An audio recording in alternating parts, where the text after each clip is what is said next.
Michelle Corson with Kern Public Health says the numbers on chlamydia and syphilis rates are out of control. We consider this a public health crisis for our community. But even more alarming, the continued rise of congenital syphilis.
This is a bizarre story, the most bizarre of the morning. It's in Rowan County. A man there is suing state and county officials for not allowing him to get married. But get this, the person or thing he wanted to marry was a laptop computer. In this day and age, nothing surprises me anymore. Chris Sevier is from Tennessee, but he is suing Rowan County Clerk Kim Davis, Attorney General Andy Beshear, and Governor Matt Bevin for his failed marriage attempt to this laptop computer. Sevier argues that if same-sex couples have the right to marry, then he should be able to marry his computer. Police say they are seeing a spike in homicides. Officers there say there have been more this year so far than the combined totals of the previous 2 years. Wow. Well, hi, everyone. Thanks so much for joining us tonight. Let's get right to it. The number of murders has spiked in Minnesota, up 58% in 2015. The numbers across the state, though, are startling. Violent crimes, including rape, robbery, and aggravated assault, were up 7.6%. According to Cincinnati Police crime stats, the problem extends beyond Westwood. In District 3, which includes Westwood, 12 homicides in 2016. It's a 33% increase than the same time last year. Adding to the concern, an increase in robberies and aggravated assault.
Look at this video that we got for you earlier today. The hail did extensive damage to windows and roofs all around here.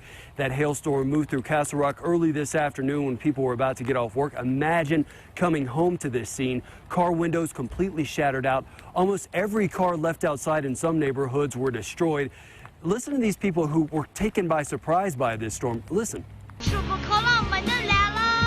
啊，没有，车子出不来喽，车子就是跑喽！啊，对，害怕。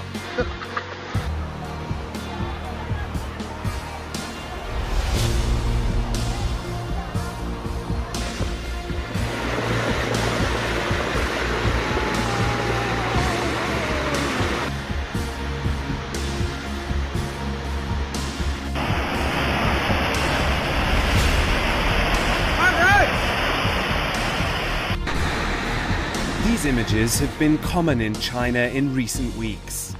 Heavy rains and storms have battered the country, causing severe flooding in many areas. In the city of Tongcheng in eastern China, floodwaters broke an elevated flume at a reservoir on Sunday. The incident happened after 3 days of extraordinary rainstorms. On the same day in central China's Enshu city, 18 people were trapped by landslides triggered by torrential rain. In Jinchang in Hubei province, water broke through dams and reservoirs, flooding farmland. Roads were damaged and houses were submerged so that only their rooftops could be seen. Homes in the area have also been flooded, forcing residents to leave their possessions behind and sleep out in the open. In another area, about 8 kilometers from the airport, inhabitants have built shelters on makeshift scaffolding. Water was everywhere. When I came from work, I couldn't reach my house and everything was gone. I couldn't salvage anything. We are just living by the grace of God. Majority of the people are on the road here and by the water. No canoe to get people out. People who can swim are the people you see around the roadside here. Security personnel who died when floodwaters swept away their checkpost. 4 others were seriously injured. Elsewhere in the province, 4 people were killed while 4 others were injured when the roof of their worksite collapsed. Search and rescue operations. Experts suggest you avoid parking in underground garages and stay away from street lamps and power lines due to the risk of electric shock. When at home, check whether your pipes are functioning well, and factories and buildings are advised to follow safety regulations more closely. Residents living in low-lying areas where flooding or landslides are possible should also be aware of evacuation areas and have an emergency contact. Adding to the weather ooze, the first typhoon of the season may also affect Korea over the course of the week. Typhoon Nepatak, currently south of Guam, is forecast to move toward Taiwan in the coming days and could have an indirect impact on Korea. Bouts take form before running for their own safety. Many took shelter inside homes not built for such severe storms. Among them was Madeline Barban, who credits her neighbor's quick thinking with saving her children. Waves of up to 16 feet in height crashed along the shore, toppling an estimated 30 homes and properties. At least 38 people were injured in the storm, though no fatalities have been reported. Caught off guard, locals now face the task of building back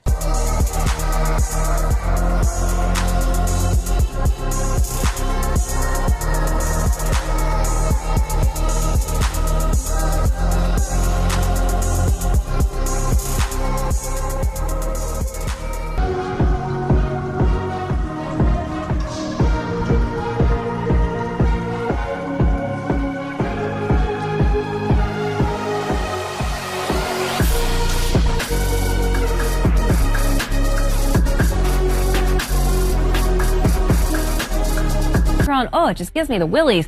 We've actually slowed it down so you can see it there, that funnel in the background. This was in Eureka, Kansas from Thursday night. There were actually 2 tornadoes that hit Eureka, Kansas that caused damage, one extensively to a nursing home. They were rated an EF2 as well as an EF3. We also know that there were 50 homes and businesses that were damaged. Thankfully, the Greenwood County Sheriff says that nobody was hurt or killed in the storm. But of course, a lot of damage and plenty of cleanup that's going to be happening.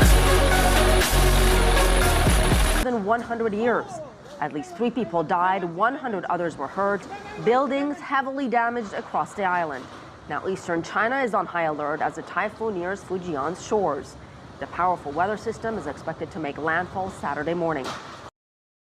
The first typhoon of the year caused traffic chaos and significant damage to residential buildings.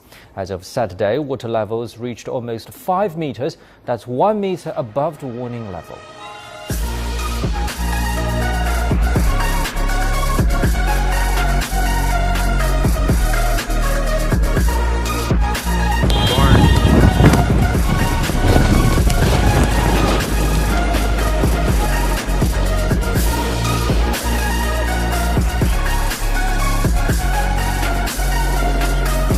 home in Watkins. Residents there had to be relocated to a safe place. Also, damage was reported in Litchfield. Check this out. See all those roofs flying off those structures. Now, this was on a farm. That tornado moved further out into the country. Now, just one minor injury was reported in these Minnesota storms. Flash flood warnings were issued in the area, with the sheriff advising residents to stay off the road.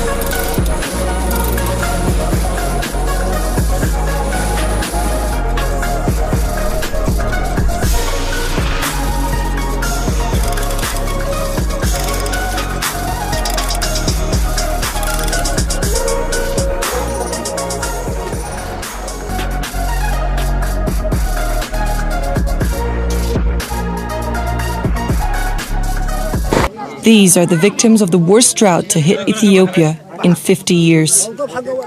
Nevertheless, I mean, the scale of this particular crisis, the Ethiopian crisis, the drought, is massive. Because if you look at the number of people in need, and a number that which could increase now. Ethiopian officials insist the conditions for declaring famine have not been met. The UN says at least 10 million people are in urgent need of aid in Ethiopia. But first, India is facing one of its worst droughts in decades. It's estimated that roughly a quarter of the population is affected. Now, the parched conditions combined with searing temperatures have caused water shortages and crop failures. Behind me are endless fields of green orchards. Clearly, here in the Central Valley, the agricultural landscape is getting plenty of water. But then, over here, you have the landscape for what the rest of California looks like for the most part, incredibly brown and dry because of the drought. They get no water. Well, you want to talk about the power of water. Look at some of this incredible, horrifying video coming out of China. Now, I want to get this out of the way. In the video you're seeing here, actually no casualties reported, amazingly. I mean, this is truly amazing to see what's going on there. Specifically, this is over in the Hunan province, Guqiang County, Morong Town is where this is. And, of course, the landslides and mudslides that have been going on there. This was one storm. It produced close to 8 inches of rain, which would be close to 200 millimeters. Look how fast that water's moving. I mean, it's just amazing that none of those people were even washed away. I mean, sometimes you get about 6 inches of water. If it's moving fast enough, that can easily knock people off their feet. But still, no casualties reported in this, I think, is just unbelievably good news. Across the country this week, a blanket of hot air has landed with a suffocating, often triple-digit thud. It scorched construction workers in California, singed softball players in Kansas, and even stressed out trout in Montana, where some of the state's most popular streams were closed as a consequence. In Chicago, 92 degrees with humidity felt like 105.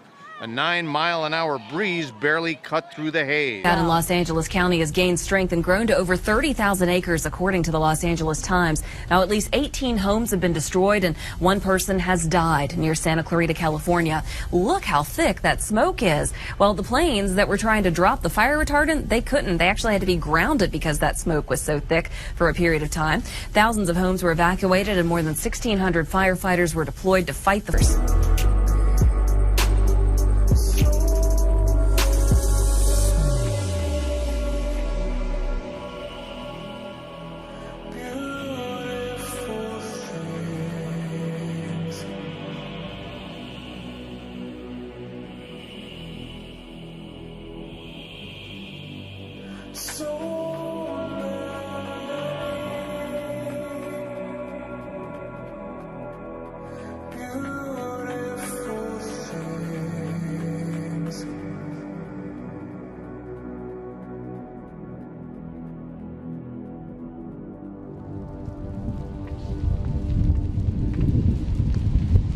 Fire activity out on the sand fire is extreme. Conditions are extremely hot.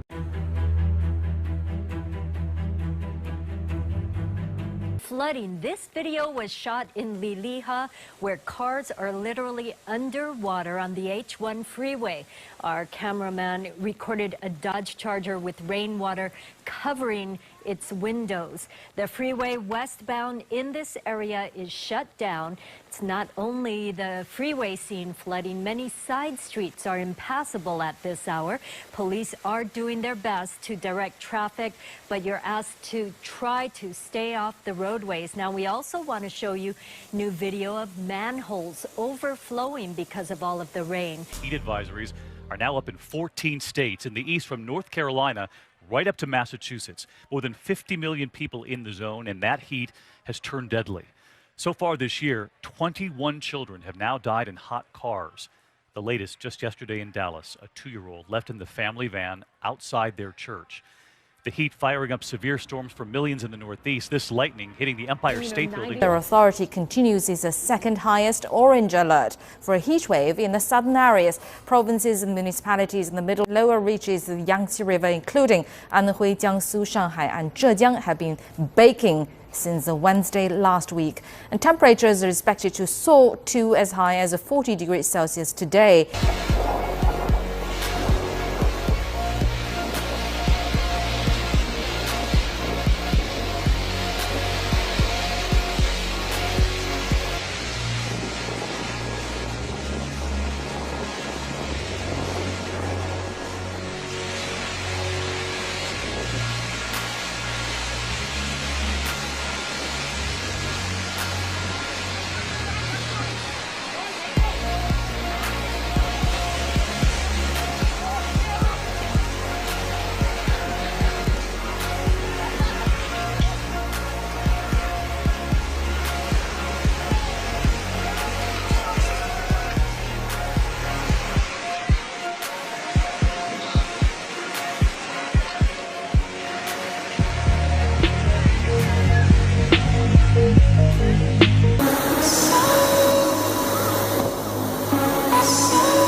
Flood concerns at this hour tonight amid the storms hitting right now. It comes after that historic flooding in Maryland triggered by torrential rains. A human chain saving a woman, more than 100 others saved too.